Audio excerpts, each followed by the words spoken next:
Hello everyone. Today I would like to bring you a review which is not necessarily complete in the fact that I don't have any minifigures for this set, considering I got this way back as kind of a gift, right place, right time kind of deal. But I really like this set. I think that it's wonderful. Now, I want to start off with the back, which has these very nice kind of, I don't know, like flat pieces, but they look very good nonetheless. So, can't really complain. I think that it kind of rounds off in a sense, but it also gives a sense of space. I also like that there's a bit of a gap here because it kind of just puts this natural separation between the trunk and then the like back bits of the wheels, or whatever you might consider that, because these can very easily come off, I think. I don't remember the build process entirely, but yeah. You can just take them off very simply. You can have them on or off, is really what I'm trying to say. But on looks much better. Now, why do I bring up the trunk first? Well, other than the fact that you get a nice storage crate with a bit of a gun and then some binoculars, and the orange coloring of the crate itself, which is very unique in the Star Wars space, because we don't normally get orange vehicles.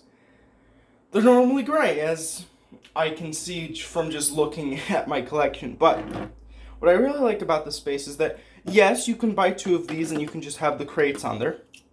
But what I think is a nice feature is that you can actually probably just put like a cannon or something on the back there, and boom, you have yourself a much more armored and assault-ready tank, to say the least, which is quite nice and fun, you know, that they added that kind of feature. Now, on the side, it looks very nice, right? I think most people looking at it will find out, or not find out, but find and see that it is a very nice looking build. Now, this little knob right here, as you may have noticed, doesn't rotate these cans. These cans you rotate by yourself. Not that big of a deal. But if you look at the front, there is some space for some spring-loaded shooters, right? Yeah, spring-loaded shooters, which by pressing on this, it moves a bit of a Technic pin that's located over here in the back. I don't know. This might be a little bit difficult to show. But, as you can see in there, this black little piece right over here and right here moved when you turn the corresponding knob, right?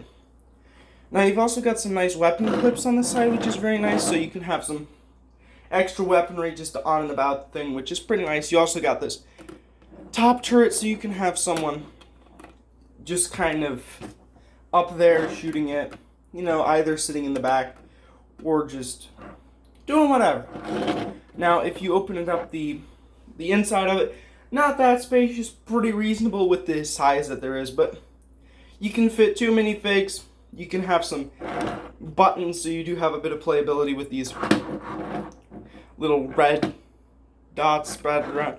But front seat, back seat, very simplistic on the interior. There's not much to say about it, but it's pretty good nonetheless. You know, you got enough space where you can classify it as a decent interior, considering a lot of things just have pretty lackluster interior, to be honest. But I wouldn't even consider that an interior. It's a cockpit, but you know, you understand what I'm saying, probably.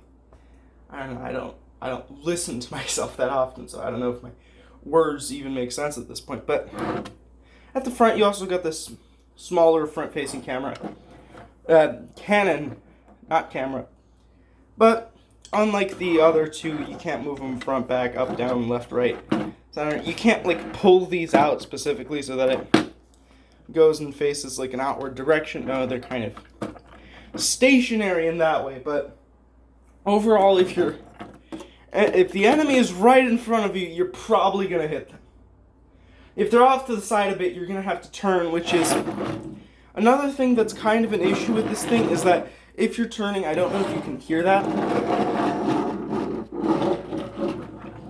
but it does scrape up a little bit. It's not noticeable, at least from what I can tell. Like, you'll see marks, especially on my white table here, but like, I think drastic, that's because they use these clear wheels instead of the normal underside, which is like these little reverse tiles, circular tiles, you know the drill. But this one's a bit different because it is a vehicle, so it has some sort of thing like that. And even like these partial vehicles, like here I have the jump scooter, which has some sort of tread on the front, but it also has one of these inverted circular tiles. So it's quite rare, in a sense, to see something that actually uses these wheel pieces, and I think that's actually pretty good. It gives this an not necessarily necessary, but kind of good, like, extra feature.